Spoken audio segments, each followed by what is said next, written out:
welcome back અમદાવાદથી મહત્વના સમાચાર અમદાવાદમાં વરસાદ શરૂ થયો છે એસજી હાઈવે ગોતા અને સાબરમતીમાં અત્યારે વરસાદ પડી રહ્યો છે નરેન્દ્ર મોદી સ્ટેડિયમમાં મેચને ડિલે કરવામાં આવી છે શહેરના વિવિધ વિસ્તારોમાં વરસાદી છાંટા પડી રહ્યા છે પ્રહલાદનગર પકવાન 4 રસ્તા વિસ્તારમાં વરસાદ પડ્યા તો માનસી શિવરંજની ડ્રાઇવિંગ રોડ સહિતના વિસ્તારોમાં વરસાદ પડ્યો છે પ્રી મોન્સૂન એક્ટિવિટીના કારણે અત્યારે વરસાદ પડી રહ્યો છે ત્યારે આજે નરેન્દ્ર મોદી સ્ટેડિયમમાં મેચ હતી મેચને લઈને અત્યારે ફેન્સ નિરાશ થઈને અત્યારે બહાર નીકળી રહ્યા છે અમદાવાદના મોટાભાગના વિસ્તારોમાં અત્યારે આ વરસાદ વરસી રહ્યો છે આઈપીએલ 2025 ક્વોલિફાયર 2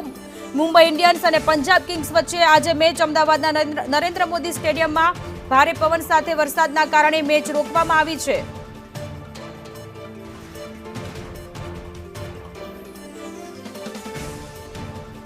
તો અમદાવાદમાં વરસાદ શરૂ થયો છે પ્રી મોન્સૂન એક્ટિવિટીના ભાગરૂપે વરસાદ શરૂ થયો છે અને ક્રિકેટ પ્રેમીઓ અત્યારે વિલા મોઢે પરત ફરી રહ્યા છે કારણ કે નરેન્દ્ર મોદી સ્ટેડિયમમાં આજે મેચ મુંબઈ ઇન્ડિયન્સ અને પંજાબ કિંગ્સ વચ્ચે રમાવાની છે જે મેચ ડિલે થઈ રહી છે પરંતુ કંટાળી અને ક્રિકેટ રસિકો અત્યારે ગ્રાઉન્ડમાંથી બહાર નીકળતા કેમેરામાં કેદ થયા